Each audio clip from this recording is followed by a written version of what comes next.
with our game picks for now week 3 of the NFL season, and of course we are recording audio for Get Live Radio. Our next game up, the Cleveland Browns, 0-2, 0-1 on the road, travel to Indianapolis to play the Colts, who are also 0-2. They are 0-1 at home. Injuries for the visiting Cleveland Browns. Corey Coleman, wide receiver, is an IR out. Jamie Collins, senior linebacker, is out. Sammy Coates, wide receiver, and Myles Garrett, defensive end, doubtful. T.Y. McGill, defensive tackle, questionable. For the Colts, Quincy Wilson, cornerback, Chester Rogers, wide receiver, are out. Vontae Davis, cornerback, doubtful. Kamir Aiken, wide receiver, Darius Butler, safety, are questionable. So two teams that are not very good, but yet they do have some talent on some sides of the ball, such as Myles Garrett now being out. You also have Vontae Davis for the Colts being out. Garrett, of course, for the Cleveland Browns.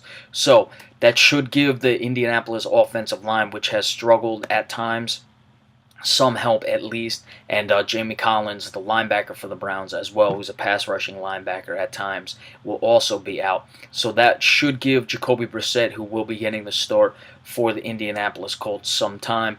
The Colts really have to have this win. They're still in a pretty weak division if they want to tread water until Andrew Luck comes back. Who knows when he'll be back, if at all, this season, but certainly if there's any hope for the Colts this season, they would have to get Andrew Luck back, and they would have to be able to get these victories against a team like the Cleveland Browns. Let's see what DeShone Kizer can do. He was okay in his first start against the Pittsburgh Steelers, then really came crashing back down to earth last week against the Baltimore Ravens. He has a pretty weak Indianapolis Colts defense, so he should be able to make plays there. Tough game to pick when you have two teams struggling as much as they are. I would go with the Cleveland Browns in this one, and I will pick the Cleveland Browns because we've seen the Colts just really be more or less dysfunctional without Andrew Luck. Cleveland, as bad as they are, they don't appear to be outmatched as they have been in the past, and they appear to be doing things at least in a much more functioning fashion than the Indianapolis Colts have been doing them. So that's why I'm picking the Cleveland Browns in this game. I expect DeShone Kizer to calm down. I expect that Cleveland will be able to run the ball somewhat and be able to come away with the victory, and the Colts defense is not going to be able to get enough stops against a pretty weak offense, and their offense is still going to give up sacks and struggle at times, because I think it's going to be a bad year for the Indianapolis Colts. I'm picking the Cleveland Browns 16-13. Neither team will have much success in finding the end zone in this one. Our next game up,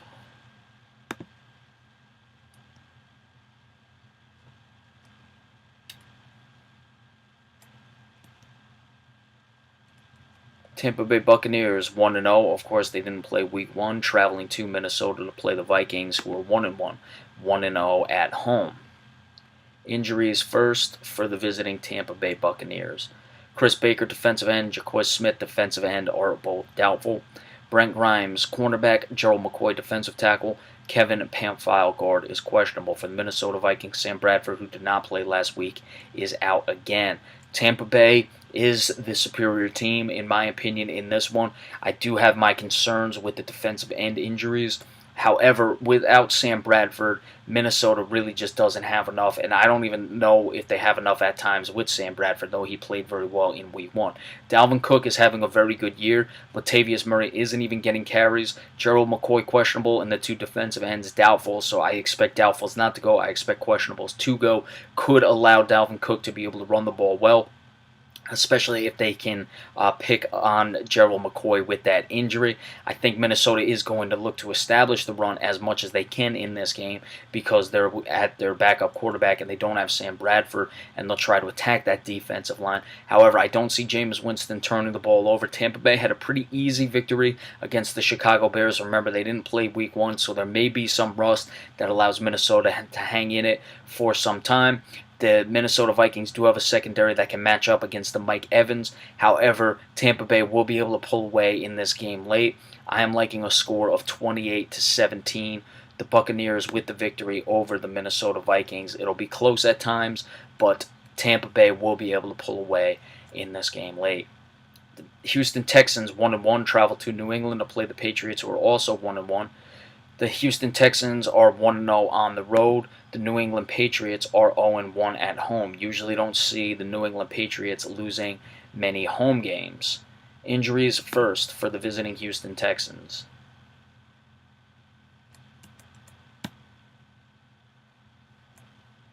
Will Fuller, the fifth wide receiver, out. Kelvin Johnson, cornerback, out. Jeff Allen, guard, out.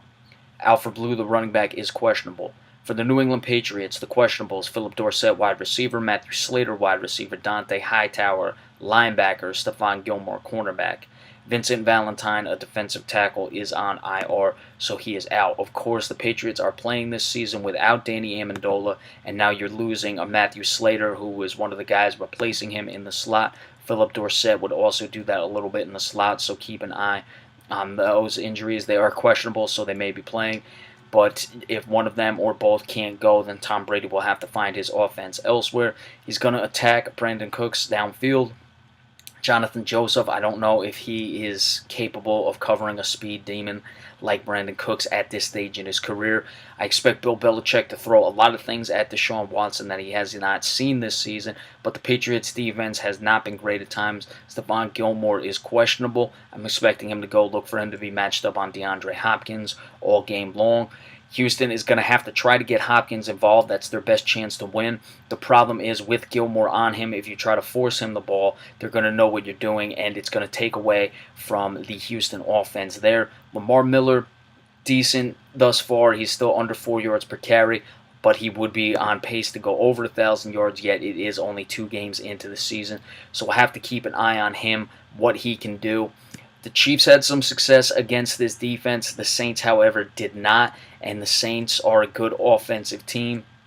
So I think it was a lot more to do with the fact that Kansas City caught them in week 1 and was able to pick apart those things. New England had some time off, then they played the Saints. So I think they're going to figure it out, get it back together, and there's just going to be too much that Deshaun Watson has not seen thus far in his young career for him to overcome, and the New England Patriots are going to get a victory. They're going to score some points. Houston's not going to score many. I like 31-14. Should be a fairly easy victory for the New England Patriots at home. The Miami Dolphins, another team that only has played 1 game. They are 1-0. 1-0 on the road, traveled to New York to play the Jets, who are 0-2. They have not played a home game. Injuries for the visiting Miami Dolphins: Devontae Parker, wide receiver; Jay Ajayi, running back; Damian Williams, running back; Jordan Phillips, defensive tackle, are doubtful. Parker, Ajayi, and Damian Williams are questionable. Jordan Phillips, the defensive tackle, is doubtful. Ray Mataluga, the linebacker, is out. For the New York Jets, Will Tye, tight end; Muhammad Wilkerson, defensive end, questionable. Brian Winters, guard, is out. Rontez Miles, safety; Jordan Leggett, tight end, doubtful. Miami escaped with 1 last week. Jay Cutler was good. He didn't throw for as many yards as I would have expected, but he did not turn the ball over. Devontae Parker is not able to go, but he is questionable. That could cause some issues, but really not against the Jets, and the Miami Dolphins still have plenty of weapons. Look, the Jets, I'm probably not going to pick to win any games. I don't expect them to go 0-16, but it's hard to pick them at any point. Josh McCown just is not a capable starter, and that secondary, Morris Claiborne, has not looked good since coming over from the Dallas Cowboys. That defensive line has not looked as good as I would have expected. Jamal Adams is a quality player. You have Muhammad Wilkerson nursing an injury. Don't expect much pressure on Jay Cutler. If you don't have pressure on him, he's probably not going to make the mistakes as regularly as he does when he does have pressure. So expect Miami to be able to come away with the victory. I like 24-3 as New York's offense, which hasn't been terrible, but now they're going to start to get figured out. And it's going to be a case where they're going to get shut down in this game. Miami has a pretty underrated defense and an underrated offensive line. Josh McCown doesn't get it done, and the Miami Dolphins cruise. The New York Giants, 0-2, 0-1 on the road, take a trip down the turnpike to Philadelphia to play the Eagles, who are 1-1. They have yet to play a home game. Injuries for the visiting New York Giants: Janoris Jenkins, cornerback, questionable. Bobby Hart, guard; B.J. Goodson, linebacker; J.T. Thomas, linebacker, are all out. Now, is Bobby Hart off the offensive line going to be serious? You say, well, the Giants have a lot of offensive line struggles, so it would just be one more struggle. You could also look at it as the next guy probably can't be much worse, so we'll keep an eye on that. For the Philadelphia Eagles, Rodney McLeod, safety; Torrey Smith, wide receiver, questionable. Corey Graham, safety; Jalen Watkins, safety. Destiny Viejo, defensive tackle, are out. So you have some injuries in the secondary for the Philadelphia Eagles. The Giants have got to snap out of it. Look, they're not running the ball well. I would expect they're going to try to pass early and as much as they can and let the running game come. However, I don't think Philadelphia is going to allow them to let the game come. So you're going to have Eli Manning throwing the ball a lot. The Eagles have a pretty good defensive line. That is, they also have a pretty good offensive line. But going against that Giants offensive line, which has struggled, let's see if there's any movement. If they move Eric Flowers, if Eric Flowers has a quick hook, if they're chipping with the running backs, with the tight ends, they're going to do something. Probably do everything, to be honest. There's not one thing I can pick. I would expect a lot of chipping. I would expect Eric Flowers, if he's struggling to move, it wouldn't surprise me if Eric Flowers starts this game on the right side. If you go max protect, maybe even put in another offensive lineman. Who knows what the Giants are going to do, but expect it all. You have guys like Fletcher Cox and Chris Long pass rushing. You'll have Fletcher Cox up the middle, Chris Long on the outside. He's going to pick on Eric Flowers wherever he is. So that's going to be a situation, and the Giants, I expect them to be throwing the ball a lot. Eli Manning is going to have to stand in there, but you know what? I think Eli Manning does. The Giants absolutely have to have this game.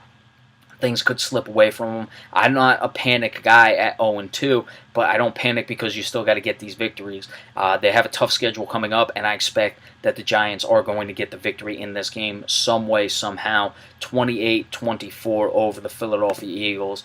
It's going to be just all Eli Manning making plays whenever and wherever he has to. And like I said, expect a lot of movement on the offensive line in this game because the New York Giants simply have to do so. The New Orleans Saints, 0-2, travel to Carolina to play the Panthers, who are 1-0. New Orleans is 0-1 on the road. The Panthers are 1-0 at home. Injuries first for the visiting New Orleans Saints. The outs: Sterling Moore, cornerback; Marshawn Lattimore, cornerback; Terron Armstead, offensive tackle; Zach Strief, offensive tackle. Trey Hendrickson, the defensive end, is questionable. For the Panthers, Greg Olsen, the tight end, is an IR out. Cam Newton, quarterback, questionable. Jeremy Cash, linebacker, out. Ryan Khalil, center, out. New Orleans offense did not play well last week. I made note of the tackles. They're again without both of their tackles, so that's going to affect any offense. I don't care who you are. Sterling Moore and Marshawn Lattimore. Moore is a quality pro. He's nothing spectacular at cornerback, but he's certainly a quality pro. And Marshawn Lattimore, the rookie, is a guy they really need to step up. So they have some injuries in the secondary. Carolina has not been throwing the ball as efficiently as I'd like to see. Certainly last week they did not do so, and they like a lot of the short passing games, the quick releases to get the ball out of Cam Newton's hands. Do they get tempted in to going downfield with a weak New Orleans secondary that's now compromised with two guys being out at the cornerback positions? Let's keep an eye on that. Certainly Ryan Khalil, the center for Carolina, being out. That's always a situation to keep an eye on. The center is very important, makes the calls, and Ryan Khalil is in the upper echelon of centers in this league. It's going to be interesting to see, like I said, with Carolina, if they get tempted into going downfield. I think at times they're going to have to. You have Cam Newton nursing the injury. Let's see what happens. But Carolina is going to be able to make the plays offensively with those injuries in the secondary. And their defense, Bradbury and Worley, have got to step up against a New Orleans Saints team that can certainly throw the ball downfield. We talked about Bradbury and Worley being the keys for this season for the Carolina Panthers. One of the reasons I expect them to have a big bounce back year. But they're going to have to stand up without the tackles for New Orleans. However, I think they'll be able to get pressure, and it will allow those corners to be able to stand in there long enough and make the plays. Carolina gets the victory. I expect their offense to struggle just a bit, maybe just trying to find themselves and deciding what they're going to do. But Carolina comes away with the victory, 23-13 over the New Orleans Saints. All right, we will be back in just a little bit, and we'll finish up the game picks for Week 3 of the NFL season. Stay tuned. Thank you all.